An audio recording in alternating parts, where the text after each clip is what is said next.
Hello दोस्तों, कैसे आप सब। उम्मीद है आप सब बहुत अच्छे होंगे, स्वस्थ होंगे, सुरक्षित होंगे।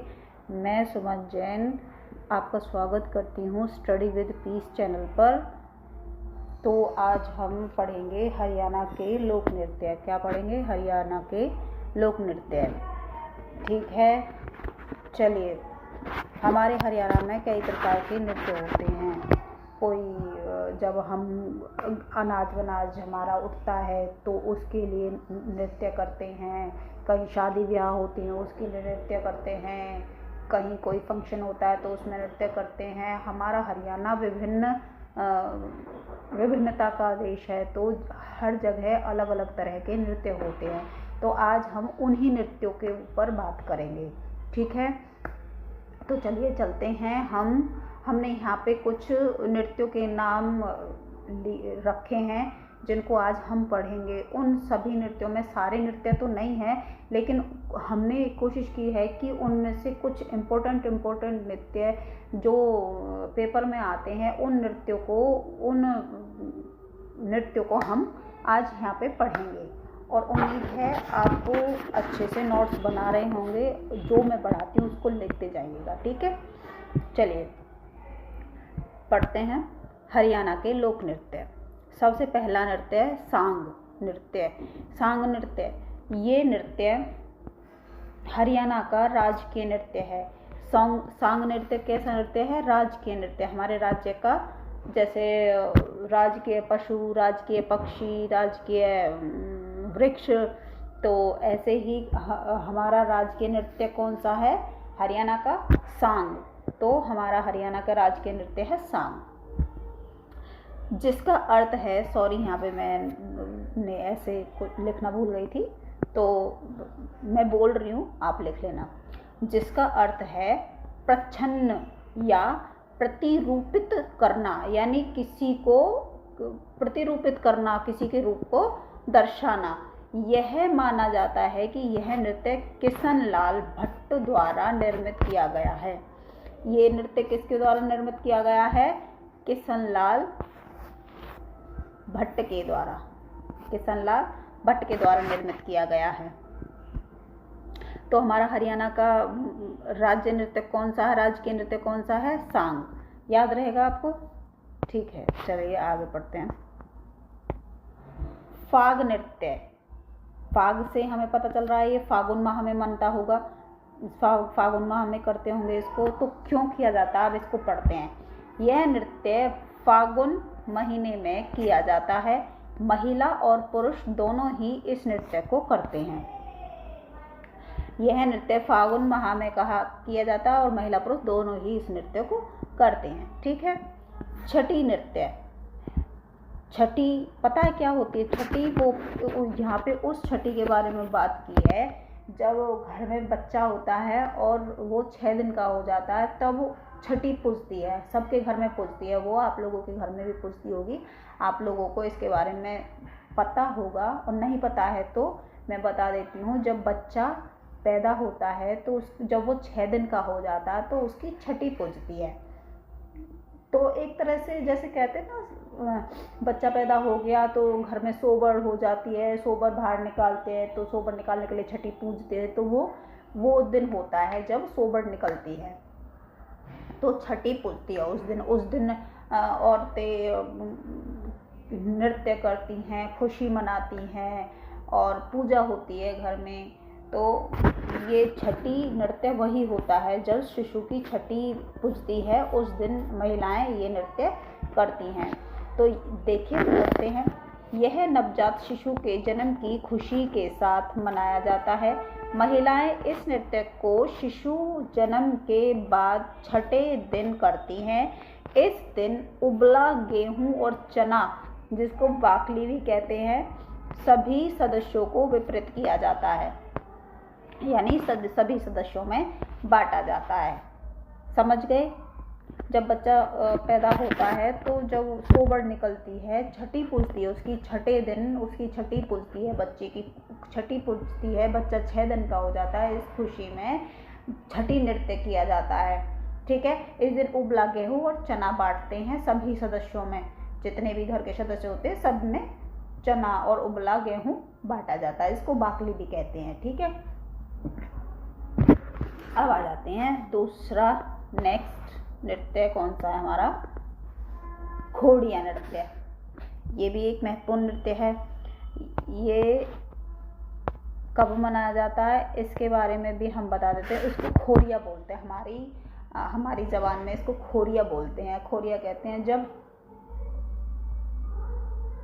जब लड़के की बारात जाती है, जब उसकी बारात चली जाती है, उस लड़के के घर वाले, जिस लड़के की शादी होती है उसकी बारात जाने के बाद उस लड़के के घर वाले इस खोड़िया नृत्य को करते हैं। इसमें जो औरत होती है वो लड़के के कपड़े पहनकर लड़का बनती है और एक लड़की बनती है, तो उनका विवाह जैसा सीन किया जाता है। सारी चीज़ें दोहराई जाती है कि उसकी विवाह, मतलब जैसे लड़के की शादी होती है उसी तरह सारी चीज़ें करवाई जाती है। वो खोरिया नृत्य होता है, वो खोरिया निकलता है, कहते हैं ना। शादी से पहले बारात जाने के बाद जब सारी लेडीज मिलके खोरिया करती हैं, जेंट्स लोग नहीं देखते इसको, खाली औरतें ही इसको करती हैं। इसमें से एक औरत लड़के के कपड़े पहनती है और एक औरत लड़की बन जाती है। उनकी शादी का वो होता है सीन सा, और फिर वो उसको लेके जाता है, सारी चीज़ें होती है और नृत्य करते हैं सब।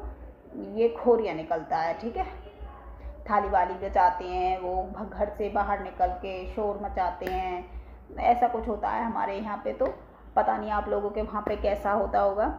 ये खोरिया वो होता है। ठीक है, आप लोग मुझे कमेंट करके बताना कि आप लोगों के वहाँ भी ये खोरिया मनाया जाता है लड़के की शादी में। अगर मनाया जाता है तो प्लीज़ कमेंट करके ज़रूर बताना, और कैसे मनता है ये भी बताना। ठीक है, चलिए इसको एक बार पढ़ लेते हैं। खोड़िया नृत्य। खोड़िया नृत्य विशेष रूप से महिलाओं द्वारा लड़के की बारात रवाना होने के बाद लड़के के घर किया जाता है। इसमें महिला पुरुष के कपड़े पहनकर नृत्य करती है। ठीक है, समझ आ गया। चलिए दूसरा हम अगला करते हैं, धमाल नृत्य। इसमें सब धमाल मचाते हैं लोग। ये नृत्य गुड़गांव महेंद्रगढ़ के क्षेत्र का प्रसिद्ध नृत्य है। यह महाभारत काल का नृत्य है। यह नृत्य केवल पुरुषों द्वारा किया जाता है, जिसमें पुरुष धमाल मचाते हैं, धमा चौकड़ी करते हैं। ठीक है,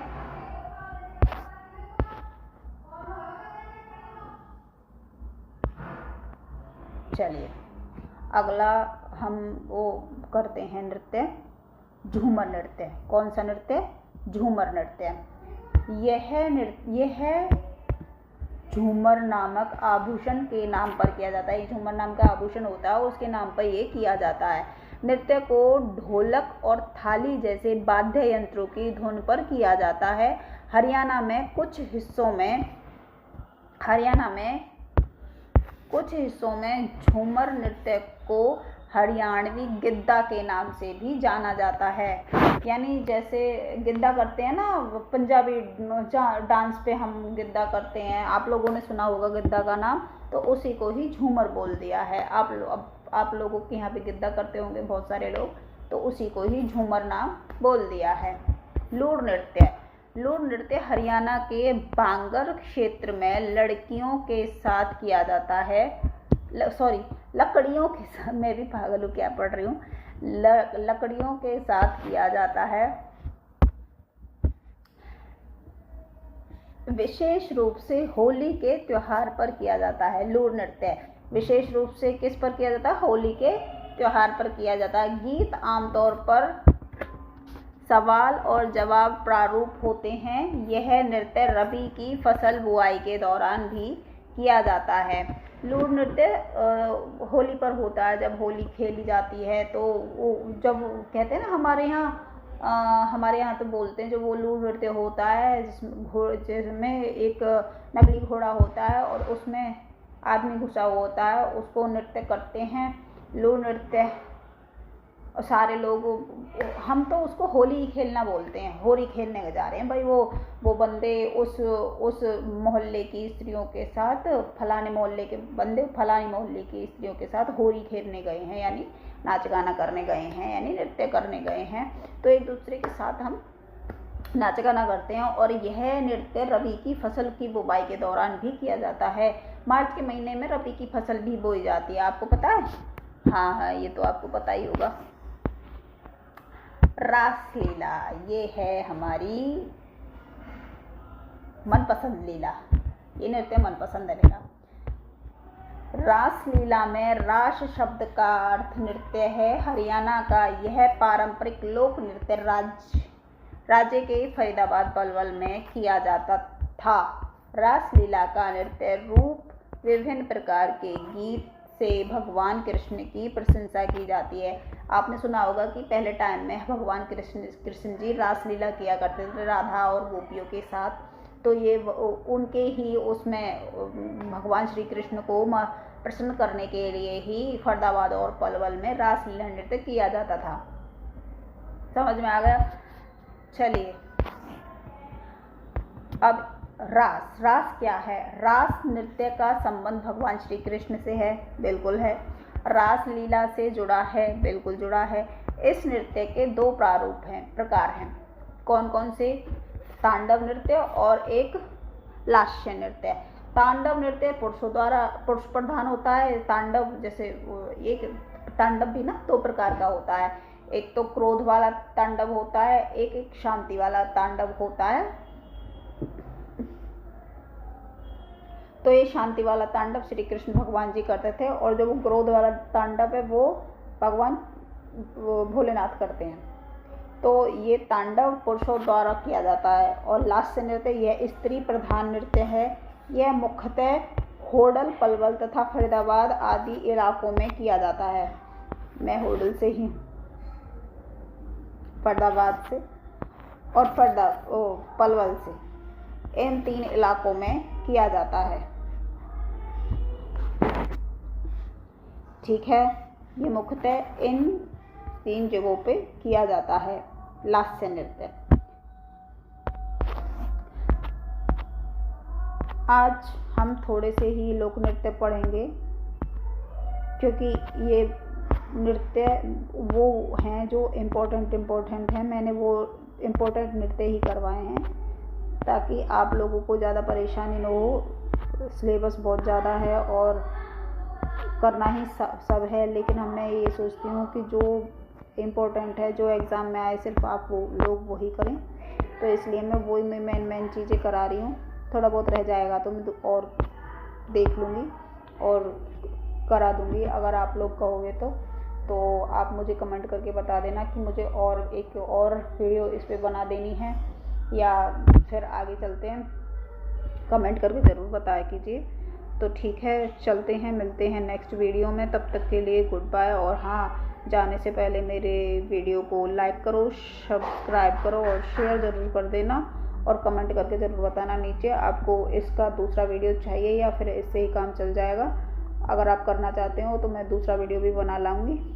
ठीक है, तो ठीक है, चलते हैं, मिलते हैं नेक्स्ट वीडियो में। तब तक के लिए गुड बाय।